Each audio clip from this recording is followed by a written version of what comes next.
Assalamualaikum warahmatullahi wabarakatuh. Selamat sore teman pemilih. Senang sekali kami dapat menjumpai teman pemilih di sore yang cerah ini di channel JDIH KPU Provinsi Kalimantan Barat. Teman pemilih, pasca sukses menyelenggarakan pemilihan di 7 kabupaten kota, tepatnya setelah ditetapkannya beberapa calon di kabupaten kota menjadi kepala daerah, bukan hanya itu tugas KPU secara berjenjang mengawal seluruh tahapan penyelenggaraan, baik itu pemilihan maupun pemilu.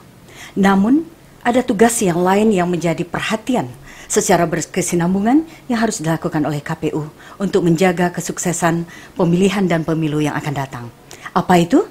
Merawat data pemilih. Teman pemilih, bagaimana merawat data pemilih? Telah hadir bersama kita Bapak Firian SEMM, yang mungkin di antara kawan-kawan pemilih ada yang mengenal beliau karena beliau sejak lahir berkarir ini mengulik dan mengupas masalah data pemilih. Assalamualaikum warahmatullahi wabarakatuh, Pak Firian. Waalaikumsalam warahmatullahi wabarakatuh. Alhamdulillah, penampilannya berbeda. Ya. Jadi walaupun ditutup sama facial tapi manis, ganteng, berewokan masih kelihatan. Ya. Namun sebelum kita mengupas lebih lanjut masalah data pemilih ini, merawat data pemilih ya Pak ya. Menurut Bapak ini untuk di kondisi pandemi seperti ini, saya mau tahu ini teman pemilih juga pengen tahu di rumah. Ini kiatnya seperti apa? Karena Bapak bisa menjaga stamina, trendy, bahkan bisa sempat menyuburkan jenggot. Apa karena faktor pakai ini Pak? Masker? Iya, sebenarnya bukan bisa merawat ya, tapi justru pasca COVID. Jadi saya bulan Januari terinfeksi, sungguh sudah berusaha untuk disiplin. Dan di KPU RI itu menjadi prioritas yang utama, menjaga penerapan protokol kesehatan. Meski demikian, takdirnya saya bagian dari teman-teman KPU RI yang terinfeksi. Poinnya adalah terkait dengan kondisi pandemi saat ini, Bu Deni, kita sudah disiplin saja, masih memungkinkan terinfeksi, apalagi kalau tidak. Dan perubahan ini juga memang karena pas masa perawatan, jadi nggak sempat bercukur, akhirnya ya sekaligus saja dibiarkanlah sekali-sekali. Mungkin dengan vitamin yang banyak sampai subur semua ya Pak ya. Guyon ini Pak. Baik teman pemilih, sudah dapat kiatnya bagi yang ingin meneruskan ini, ingin menumbuhkan jenggot, sunnah Rasul. Nah, saat ini kita mulai mengupas tentang data pemilih, bagaimana merawat data pemilih. Pak Firian, baru saja kita mengikuti rapat koordinasi terkait dengan evaluasi data pemilih tambahan. Nah, kita ketahui bersama, ini pemilu, data pemilih kan kita kenal dengan data pemilih sementara, tetap, kemudian ada pemilih tambahan, khusus dan sebagainya. Setiap dinamika kepemiluan biasa kita kenal seperti itu. Nah, pasca pemilu ini kita masih mengenal data pemilih berkelanjutan. Nah, untuk kedua hal tersebut, apakah ada regulasi yang membedakan sehingga mekanisme ini ada dan terus kita lakukan? Ya, Bu Deni, pertama saya mengucapkan selamat kepada KPU Provinsi Kalimantan Barat dan teman pemilih di Kalimantan Barat karena Pilkada atau pemilihan serentak 2020 di Provinsi Kalimantan Barat berjalan dengan baik. Alhamdulillah. Siapapun yang terpilih itu adalah pilihan mayoritas pemilih, dan KPU sudah hampir merampungkan. Jadi kerja KPU yang menyelenggarakan pemilihan belum rampung, baru hampir rampung. Masih ada 2 aktivitas paling tidak yang perlu dilakukan. Pertama terkait dengan pelaporan. Terkait dengan pelaporan ini menjadi penting, akuntabilitas atau pertanggungjawaban dana hibah. Kemudian sebelum itu ada 2 aktivitas lain, yaitu pemusnahan logistik serta menginput daftar pemilih tambahan ke dalam Sidali. Jadi masih banyak pekerjaan ya Pak? Ya, masih ada kegiatan dan itu kegiatan yang perlu dilakukan sampai tahapan pemilihan serentak 2020 selesai. Namun tidak hanya itu, setelah kegiatan tersebut selesai masih ada sesungguhnya 2 hal lain. Yang pertama, dalam siklus pemilu, setelah pemilihan rampung, katakanlah bulan April, kita masuk tahapan post-election. Post-election salah satunya adalah mengevaluasi. Jadi setelah seluruh rangkaian tahapan selesai, kita akan mengevaluasi bagaimana penyelenggaraan pemilihan serentak 2020 yang bermanfaat rencana pemilihan serentak 2024. Yang kedua, ada hal baru dalam desain regulasi pemilu di Indonesia. Salah satunya pendekatan pengelolaan sejumlah tahapan yang tidak hanya pada masa tahapan itu berlangsung. Sebagaimana kita ketahui misalnya pemilu 2019 itu tahapannya paling lambat 20 bulan dan dalam peraturan kita 20 bulan.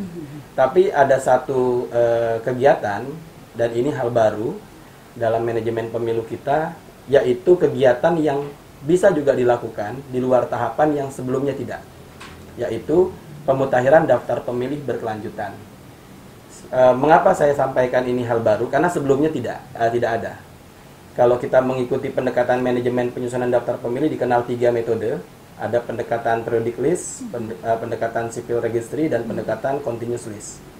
Pendekatan yang tadi disebut pemutahiran data pemilih berkelanjutan adalah hal baru, turunan dari pendekatan continuous list.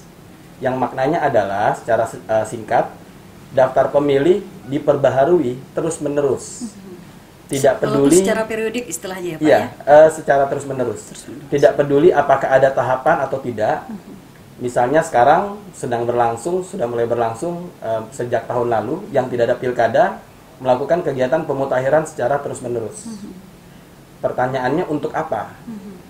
Di negara-negara demokrasi yang sudah berkembang, memang ada tren beralih dalam penyusunan daftar pemilih dari pendekatan periodic list menjadi pendekatan continuous list. Secara ringkas, periodic list itu sederhananya adalah misalnya sudah mau pemilu atau pilkada, barulah dilakukan penyusunan daftar pemilih. Kalau continuous list secara terus-menerus. Apa perbedaan dan manfaatnya?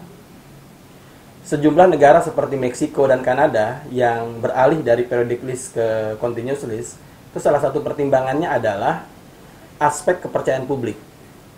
Kalau periodic list, dimungkinkan orang baru tahu tentang dirinya terdata atau tidak dalam waktu yang singkat atau menjelang pemilihan. Ini tapi berbicara yang berkelanjutan Pak, apakah ini di internal KPU-nya sendiri yang mengolah atau juga melibatkan semua pihak?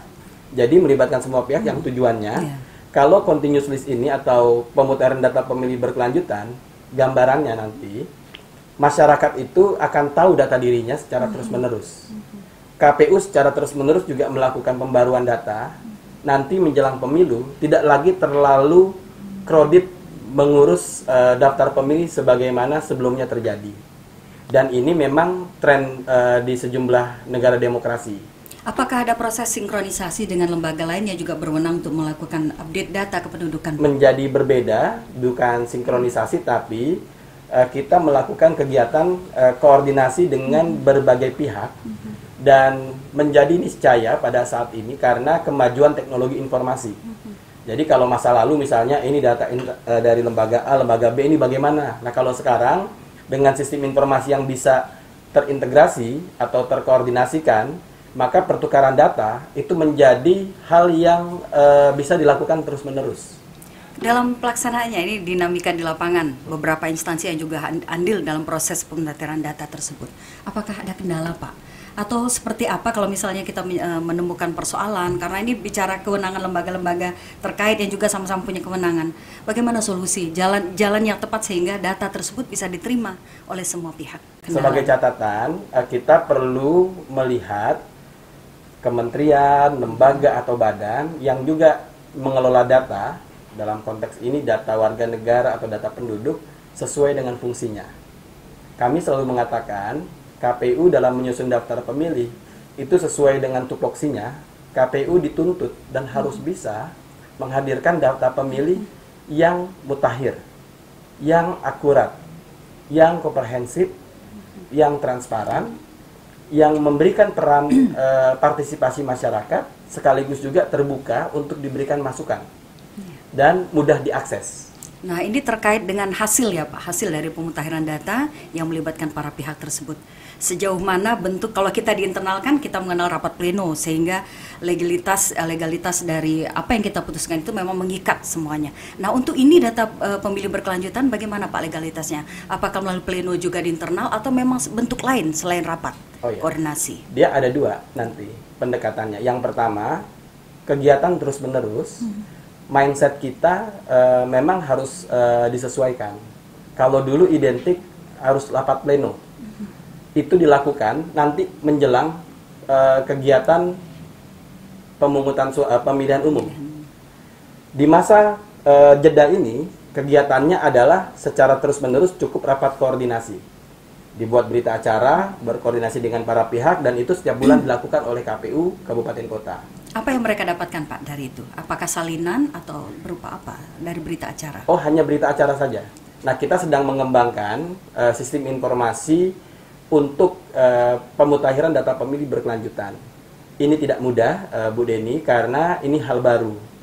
KPU RI saat ini baru memungkinkan untuk mengembangkan itu, karena semenjak Undang-Undang 7, kan kita langsung kerja untuk pemilu 2019. Setelah selesai kita langsung untuk pilkada.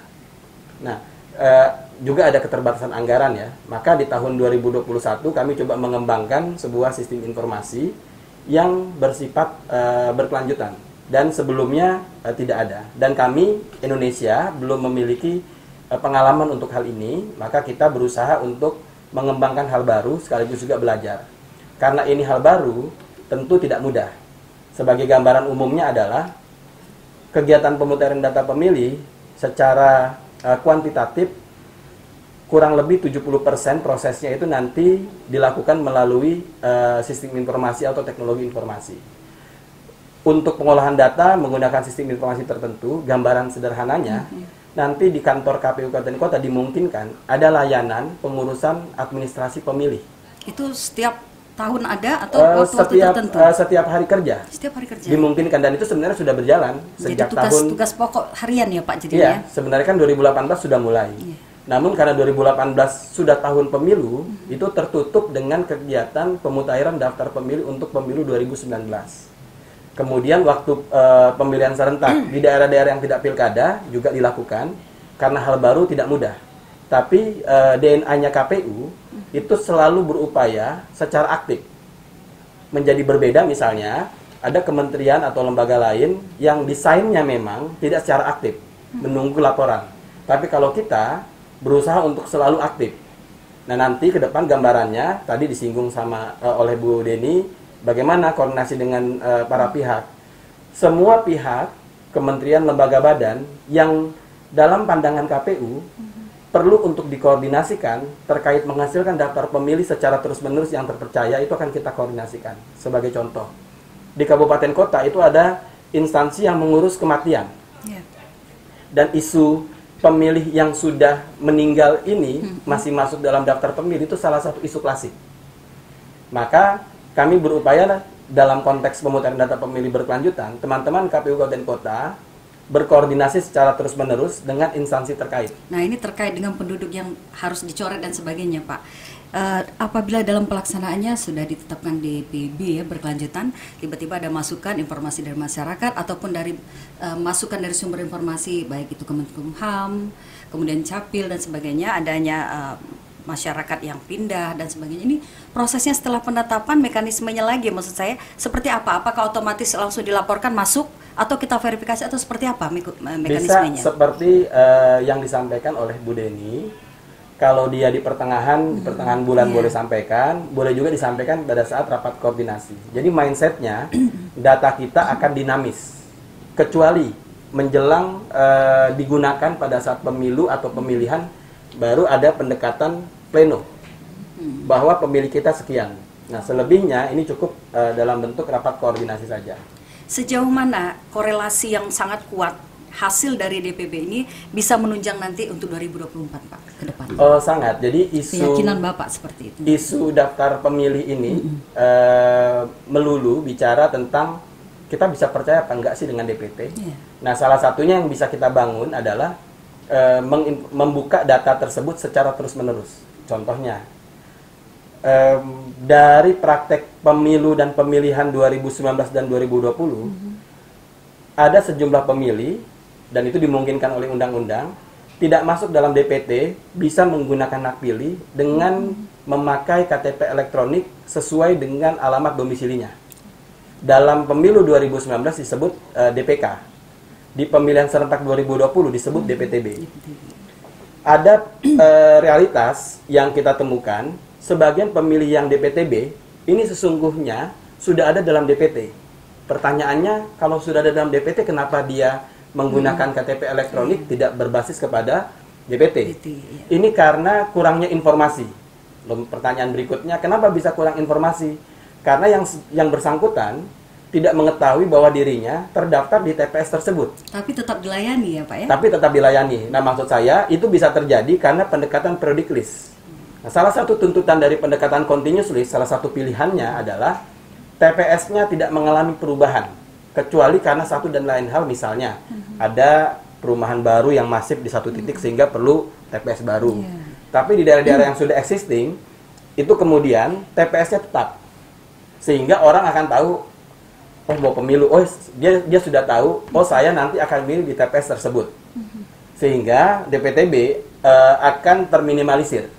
Jadi sebagian dari DPTB itu yang kita ketahui dari data yang ada, setelah kita cek, dia sudah ada dalam DPT.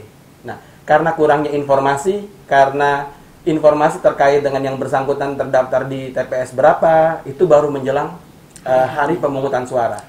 Dengan pendekatan daftar pemilih berkelanjutan, ini bisa diminimalisir. Itu salah satu contohnya. Pak Firian, saya mendengar informasi langsung nih melalui pas lagi berkendaraan dari radio RRI Nasional bahwa data KPU, produk KPU itu akan digunakan sebagai basis data untuk proses distribusi dan pemberian vaksin. Nah, seperti apa sebenarnya yang menjadi latar belakang sehingga pemerintah lebih cenderung menggunakan data produk KPU? Sementara pemerintah sendiri punya basis data yang juga akurat. Kalau kita lihat ada data statistik, ada Dukcapil dan sebagainya. Seperti apa Pak? Mungkin pandangan dari yang bisa kita lihat lah pertimbangan pemerintah tersebut. Terkait dengan penggunaan data pemilih sebagai basis untuk data penggunaan dalam program vaksinasi nasional, sebenarnya ini lebih kepada karakteristik data pemilih yang lebih sesuai. Jadi setiap kementerian lembaga, tadi Bu Rini sampaikan, memang ada data di beberapa kementerian lembaga. Namun kami mendapatkan informasi, dalam pandangan kami, dilihat DPT itu yang lebih sesuai digunakan untuk konteks sekarang. Mengapa demikian? Karena datanya faktual, baru digunakan, sehingga karena baru digunakan, sudah terkonfirmasi di lapangan, dan bisa lebih cepat dimanfaatkan oleh Kementerian Kesehatan. Dan sebenarnya Kementerian Kesehatan bukan pihak pertama, namun Kementerian Kesehatan yang langsung ya mengirim surat kepada kita di akhir Januari menyampaikan ingin mendapatkan data pemilih yang nanti digunakan untuk kegiatan vaksinasi nasional. Ada juga misalnya dari pemerintah daerah tertentu meminta data pemilih untuk Pilkades misalnya, atau di Pemda beberapa daerah lain juga ingin menggunakan data tersebut sebagai data untuk bansos. Namun yang resmi dan sudah kita layani adalah untuk Kemenkes. Ini berbicara dengan data yang berkelanjutan yang dilakukan oleh KPU. Tentu garda terdepannya di KPU Kabupaten Kota, walaupun terdepan tapi dari bawah ya Pak, menyusurinya karena proses pemutahiran data. Sejauh ini keyakinan KPU sendiri melalui Bapak lah sebagai divisi yang mengampu, dengan keterbatasan mungkin SDM dan sarana perangkat keras dan lunak seperti apapun, mungkin Bapak bisa menjelaskan suatu saat nanti apa yang akan dilakukan dan kendala yang pasti sebagai mitigasi risiko. Persoalan-persoalan apa yang ditemui di lapangan yang akan diantisipasi oleh KPU atau disikapi oleh KPU khusus untuk pemutahiran data ini menjelang pemilu berikutnya.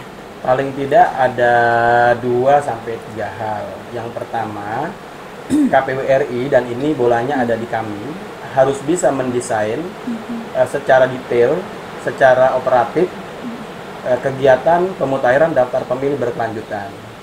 Dan hal tersebut merupakan kewajiban atau tupoksi KPU pada periode sekarang berdasarkan Undang-Undang 7 2017. Jadi kami berikhtiar membuat kerangka kerja, regulasi, aturan teknis yang kira-kira sesuai dengan keinginan pembentuk undang-undang. Keinginan pembentuk undang-undang adalah pemutahiran data pemilih berkelanjutan ini sebagai solusi permanen terhadap permasalahan klasik yang ada. Tadi saya singgung misalnya pemilih yang tidak tahu dirinya sudah terdaftar sehingga menggunakan pendekatan KTP elektronik. Lebih jauh lagi sebenarnya dengan pemutahiran data pemilih berkelanjutan, karena datanya secara terus-menerus diupdate, para pihak yang berkepentingan tidak lagi perlu curiga berlebihan. Jadi kan ada trauma di masa lalu bahwa daftar pemilih dijadikan sebagai pintu untuk melakukan manipulasi. Kita kenal istilah penggelembungan data pemilih. Ada ruang klarifikasi nggak Pak? Oh ada. Kan KPU sejak 2004 sebenarnya sudah mengembangkan satu pendekatan yang demokratis dalam penyusunan daftar pemilih. Misalnya prinsip keterbukaan, transparan, partisipatif, dan itu terus kita rawat. Bahkan proses menghasilkan daftar pemilih ala KPU, ini hanya KPU sendiri yang dengan pendekatan yang sekarang. Sebagai contoh, hanya KPU yang dalam bekerja itu prosesnya sangat terbuka. Para pihak yang ditentukan undang-undang dikasih datanya. Setahu saya instansi lain tidak. Tapi itu di karakteristik kami. Yang kedua, data pemilih yang dihasilkan KPU sebenarnya data bersama. Memang KPU yang kemudian menetapkan dan kemudian digunakan untuk pemilu. Namun proses panjang itu sebenarnya melibatkan para pihak. Mulai dari Dukcapil. Kami selalu bekerja sama dengan Dukcapil. Kemudian teman-teman partai politik. Kemudian pengawas pemilu atau Bawaslu. Kemudian ada NGO serta pihak lain dari organisasi masyarakat adat, semuanya boleh untuk memberikan kontribusi.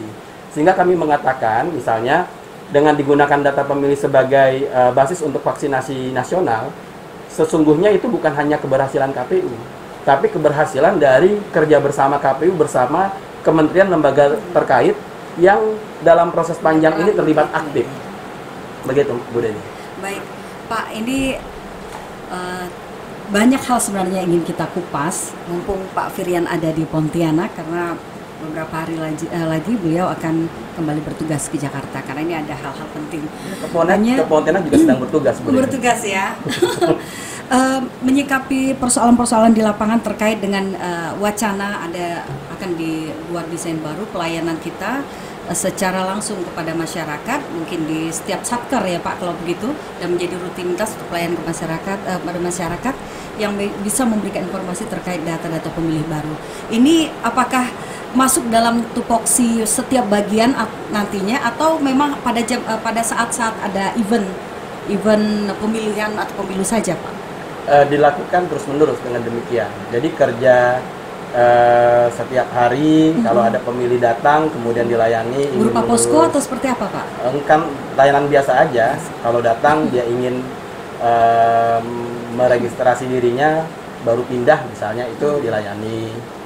Pemilih pemula juga nanti dicatat. Itu untuk di level kabupaten kota atau sudah bisa?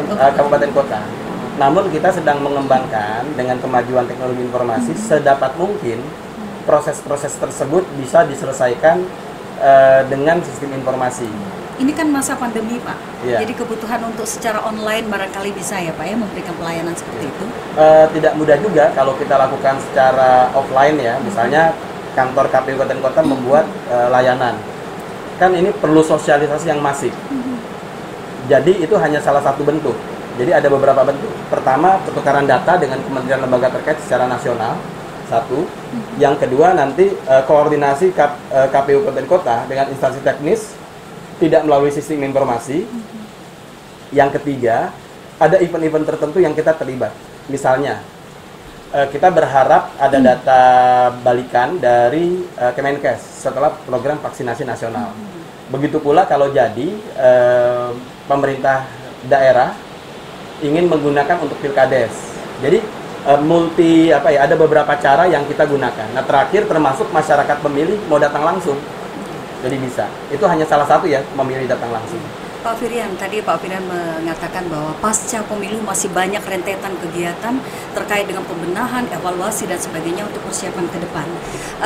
Mungkin ada pesan dan kesan ya, bukan kesan ya, pesan lah terutama kepada penyelenggara di tingkat bawah dan juga mungkin teman pemilih di lingkungan kita, khususnya yang baik yang mengikuti penyelenggaraan pemilihan kemarin atau yang akan menyambut pemilihan berikutnya. Seperti apa sebenarnya kesiapan yang diharapkan, baik perangkat maupun SDM-nya itu sendiri? Ya. Untuk teman-teman kami penyelenggara pemilu, selamat sudah menyelesaikan tugas, namun tugas kita belum selesai.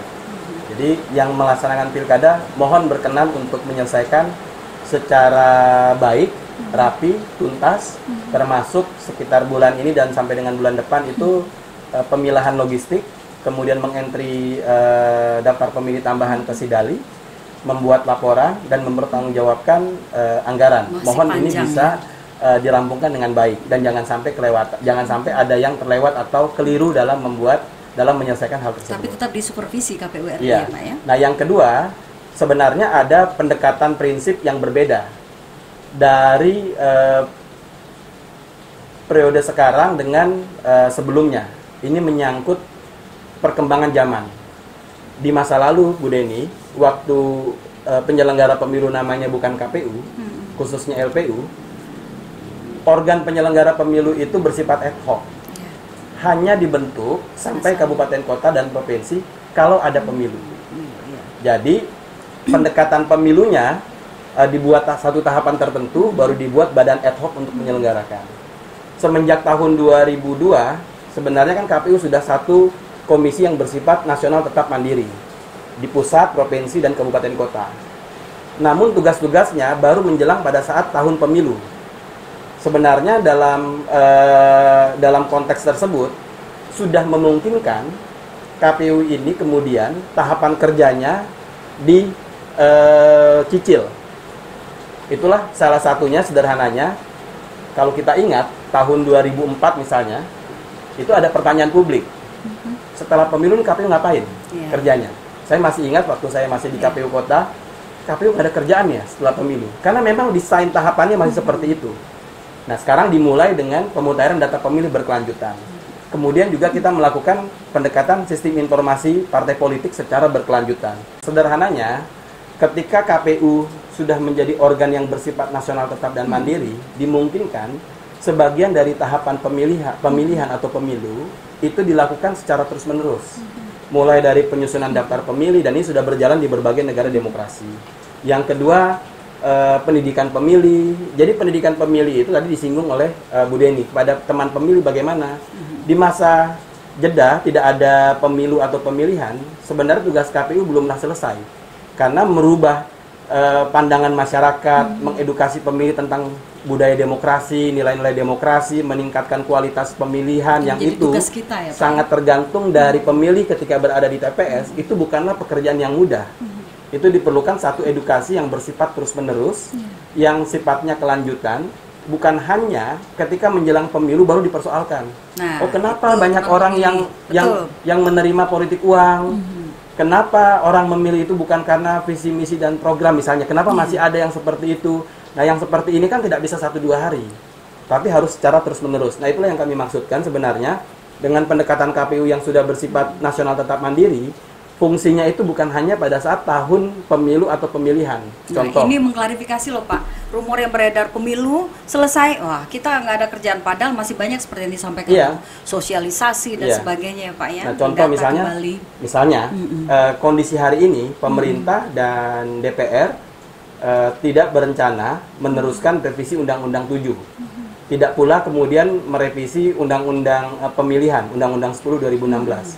Karena kondisi itu, untuk saat sekarang kita bisa menyimpulkan perkembangan hari ini, pemilu serentak akan dilakukan di tahun 2024, baik pemilu nasional maupun pemilihan kepala daerah serentak. Kan ada jeda waktu. Nah, KPU RI menyiapkan berbagai hal yang perlu dilakukan sejak dini. KPU Kabupaten Kota kemudian juga melakukan persiapan-persiapan tertentu. Berdasarkan hasil evaluasi, salah satu faktor penting misalnya tadi disinggung partisipasi. Bagaimana partisipasi meningkat tapi dengan rasional. Kemarin kita tahu 2019 informasi luar biasa. Partisipasi meningkat, namun sebagian diantaranya dengan nuansa kebencian. Nah, ini kan tidak sehat. Nah, dan untuk menjernihkan ini tidak bisa 1-2 hari, tidak bisa 1-2 bulan. untuk itu, ini sebagai bocoran ya. Jadi KPU Bu juga Deni, mendeteksi itu ya Pak ya? KPU sedang menggagas program baru, berencana kerjasama dengan Kemendes, yang kurang lebih nanti nama programnya Desa Sadar Pemilu atau Desa Melek Politik. Jadi kita membuat instrumen edukasi berbasis desa, bekerja sama dengan kementerian terkait, yang muaranya adalah kita ingin pendidikan demokrasi ini efektif di grassroots. Begitu, bukan hanya di kalangan, kan kerap kali diposisikan kesadaran demokrasi itu hanya milik kalangan, mohon maaf, yang terpelajar, yang dilihat indikatornya adalah tingkat pendidikan. Kami tidak merasa, menurut kami hal seperti itu tidak baik juga kalau diteruskan, karena kesadaran demokrasi itu sesungguhnya tidak juga terkait dengan jenjang pendidikan semata, tapi banyak kearifan lokal di bawah yang bisa kita kembangkan. Nah, dengan gerakan atau program Desa Sadar Pemilu atau Desa Melek Politik, diharapkan selain kita juga mensosialisasikan, mengedukasi nilai-nilai demokrasi dan nilai-nilai hal-hal menyangkut pemilu yang demokratis kepada masyarakat supaya tahu, kita juga berharap bisa menemukan kearifan lokal di bawah, di masyarakat kita, yang di desa-desa, dan itu sudah lama berlangsung untuk kemudian bisa menjadi masukan buat kita juga. Begitu. Supaya metode-metode itu memang benar-benar bisa menyentuh keinginan mereka, aspirasi mereka ya Pak. Baik, teman pemilih, kita sudah mulai ke penghujung acara. Saya yakin tidak hanya kesempatan pada kali ini, masih ada kesempatan lain. Beliau akan hadir dan berdiskusi dengan kita dengan banyak hal, tidak hanya mengenai data pemilih berkelanjutan ini. Jangan lupa teman pemilih, berikan like, subscribe, dan share ke grup-grup teman pemilih. Terima kasih Pak Firian, terima kasih banyak kehadirannya. Semoga selalu sehat, selalu fit, dan semakin trendy. Amin. Terima kasih. Wassalamualaikum warahmatullahi wabarakatuh. Kita bisa salaman ya Pak. Dah teman pemilih. Assalamualaikum.